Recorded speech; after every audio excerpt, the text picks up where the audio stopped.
Hello everyone, welcome to my YouTube channel that is Learn Love with RK. Today in this video we are going to discuss the introduction of the contract of bailment, further the essentials of the bailment and the parties and kinds of bailment. But before discussing the contract of bailment, I will request all of you that please subscribe my channel and don't forget to press bell icon in order to get more informative videos. So let's move further. सबसे पहले contract of bailment की introduction की ज़रूरत है हमें, ताकि हम समझ लें कि बेलमेंट जो है वो बेसिकली है क्या। बेलमेंट को समझने के लिए हमें उसकी मीनिंग समझनी पड़ेगी कि बेलमेंट एक्चुअली किस वर्ड से ड्राइव किया गया है। The word bailment is basically derive from the French word bailler which means to deliver. Basically जो वर्ड बेलमेंट है वो फ्रेंच वर्ड बेलर से ड्राइव किया गया है, जिसका मकसद है कुछ डिलीवर करना। इसके बाद अगर हम इसकी डेफिनेशन की बात करें तो section number 148 of the contract act is very much clear pertaining to the definition of the contract of bailment, which states that a bailment is the delivery of the goods by one person to another for some purpose upon a contract that they shall, when the purpose is accomplished, be returned or otherwise disposed of according to the directions of the person so delivering them. Section number 148 of the contract act आपको simply ये बता रहा है कि contract of bailment जो है वो एक ऐसा कॉन्ट्रैक्ट है जिसमें एक पर्सन दूसरे पर्सन के साथ एग्री करता है अपने गुड्स को डिलीवर करने के लिए किसी स्पेसिफिक पर्पस के लिए, और अगर जब वो स्पेसिफिक पर्पस अकम्प्लिश हो जाएगा तो उसके बाद उन गुड्स को रिटर्न कर दिया जाएगा उस एक्चुअल ऑनर को, जो person basically as a bailor जो है वो उनको डिलीवर कर रहा था। फर्दर सेक्शन नंबर 148 के बाद हमारे पास जो हैं एसेंशियल्स हैं इस कॉन्ट्रैक्ट ऑफ बेलमेंट के, जो कि यहाँ पर दिए गए हैं। सबसे पहला एसेंशियल जो है वो कॉन्ट्रैक्ट ऑफ बेलमेंट के वर्ड से ही क्लियर है, दैट इज़ अ कॉन्ट्रैक्ट। क्योंकि कॉन्ट्रैक्ट ऑफ बेलमेंट के लिए ज़रूरी है कि पार्टीज़ के दरमियान में एक कॉन्ट्रैक्ट होना चाहिए जिसके ज़रिए वो आपस में एग्री करें गुड्स को डिलीवर करने के लिए। सेकेंड एसेंशियल हमारे पास जो है वो है movable property. Contract of bailment के लिए ज़रूरी है कि जिस प्रॉपर्टी के हवाले से पार्टीज़ डील कर रही हैं वो मूवेबल होनी चाहिए। इसका मकसद कि वो एक लोकेशन से दूसरे लोकेशन तक ट्रांसफ़र की जा सके। Third one is delivery. Contract of bailment basically property की डिलीवरी के हवाले से बात कर रहा है, तो इसीलिए डिलीवरी जो है वो कॉन्ट्रैक्ट ऑफ बेलमेंट के लिए जो है वो बहुत ज़्यादा ज़रूरी है, जिसमें एक प्रॉपर्टी को एक पर्सन से दूसरे पर्सन के पास बेसिकली डिलीवर किया जा रहा है किसी स्पेसिफिक पर्पस के लिए। फॉर एग्जांपल अगर मैं आपको कॉन्ट्रैक्ट ऑफ बेलमेंट की सिंपल एक मिसाल दूं तो आप समझें आपका एक रेफ्रिजरेटर है और अगर उसको कुछ भी ख़राबी हो जाती है उसमें, तो आप किसी टेक्नीशियन के पास लेकर जाते हैं उसको रिपेयर वगैरह कराने के लिए, किसी स्पेसिफिक पर्पस के लिए लेके गए, और इस कॉन्ट्रैक्ट में स्पेसिफिक पर्पस क्या है, उसकी रिपेयरिंग। अब जब specific purpose that is repairing complete हो जाएगी तो वो गुड्स आपको वापस से रिटर्न कर दिए जाएंगे। इसका मकसद कि जब एक स्पेसिफिक पर्पस अकम्प्लिश्ड हो गया तो आपको वो गुड्स आपके डिलीवर कर दिए गए, रिटर्न कर दिए गए फिर से। अच्छा, fourth one is basically the change of position. मतलब एक पर्सन से दूसरे पर्सन के पास जब आ रही है प्रॉपर्टी तो जाहिर सी बात है उसकी पोजीशन जो है वो चेंज हो रही है। पर यहाँ पर जैसे मैंने एक्सेप्शन की बात की है वो है सेक्शन नंबर 148 की अपनी एक्सप्लेनेशन, जिसमें सिंपल ये बताया गया है कि अगर जो गुड्स बेसिकली डिलीवर करने थे किसी स्पेसिफिक पर्पस के लिए और वो ऑलरेडी उस पर्सन के पास हैं जिसको डिलीवर किए जाने चाहिए थे, तो इस केस के अंदर डिलीवरी जो है वो ज़रूरी नहीं होगी। फर्दर फिफ्थ जो इसका एसेंशियल है वो है स्पेसिफिक पर्पस। किसी खास काम के लिए जो है वो आप गुड्स को डिलीवर करें, जैसे कि मैंने आपको रेफ्रिजरेटर की एग्जांपल दी, उसमें आपने रिपेयरिंग के लिए जो है वो अपना फ्रिज को आपने बेसिकली डिलीवर किया था। नंबर 6 एसेंशियल जो है वो है no change in ownership. Basically जब कॉन्ट्रैक्ट ऑफ बेलमेंट होता है तो इसमें पोजीशन चेंज होती है पर ऑनरशिप जो है वो सेम रहती है, क्योंकि जैसे कि आपने जब अपना रेफ्रिजरेटर दिया तो वो आपने रिपेयरिंग के लिए दिया और वो रिपेयर होके आपके पास वापस आ जाता है, तो इसमें क्या हुआ कि रेफ्रिजरेटर जो है वो आपका ही रहा। इससे जब ट्रांसफ़र आपने किया, इससे कोई ऐसे तो नहीं हो गया ना कि मतलब वो किसी दूसरे पर्सन के पास गया और उसके पास उसकी ऑनरशिप चली गई हो।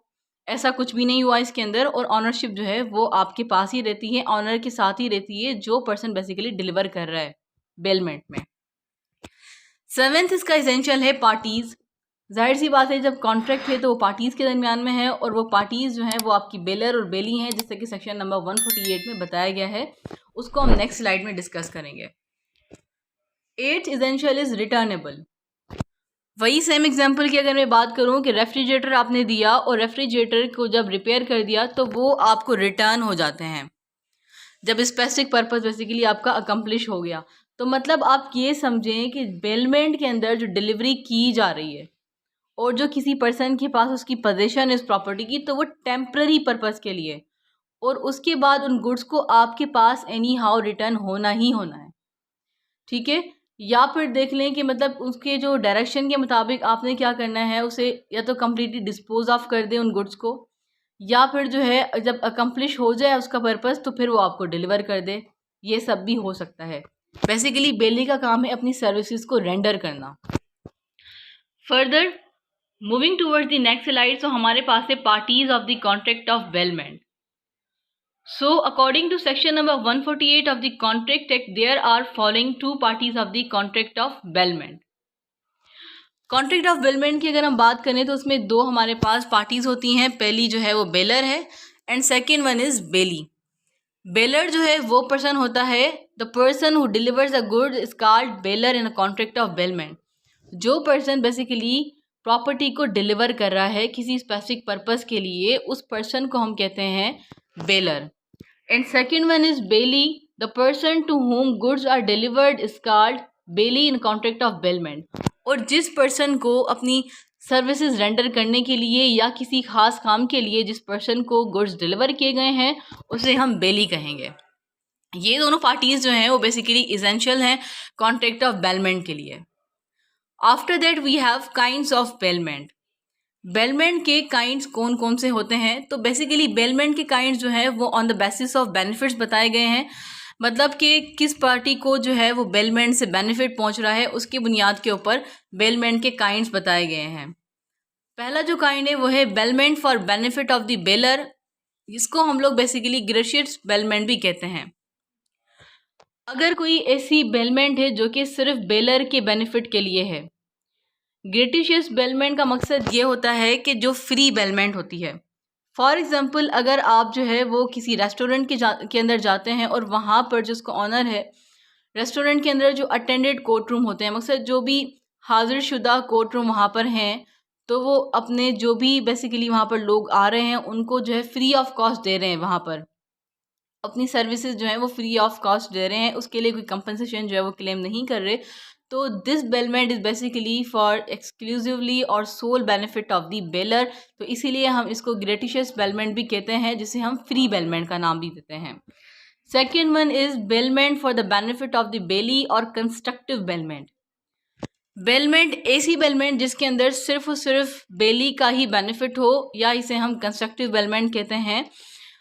फॉर एग्ज़ाम्पल अगर कोई बेली है, बेली बेसिकली कौन है यहाँ पर, फॉर एग्ज़ाम्पल अगर कोई शख्स लाइब्रेरी के अंदर जाता है और यहाँ पर वो लाइब्रेरी से जो है कोई बुक्स वगैरह उठा लेता है सिर्फ अपने एडवांटेज के लिए, और आप ये समझें कि लाइब्रेरी इस केस के अंदर जो बुक उसको प्रोवाइड करी है वो बेसिकली बेलर है, और जो पर्सन उसको यूज़ कर रहा है जो अपने एडवांटेज के लिए, तो इसके अंदर जो बेली जो है वो क्या है, वो बुक्स को लेकर आ गया है और वो उसको सिर्फ अपने एडवांटेज के लिए ले रहा है, और इस केस के अंदर जो है वो फ्री ऑफ कॉस्ट ये सारा जो है वो काम कर रहा है। तो इस केस के अंदर क्या होगा कि जो बेली है सिर्फ उसके बेनिफिट के लिए बेलमेंट की गई है, और इसके हवाले से बेलमेंट में जो है वो बेलर ने कोई भी समझ लें कि उसे चीज़ जो है वो क्लेम नहीं की है, ना ही बेलमेंट के अंदर इस बेलर का कोई बेनिफिट है।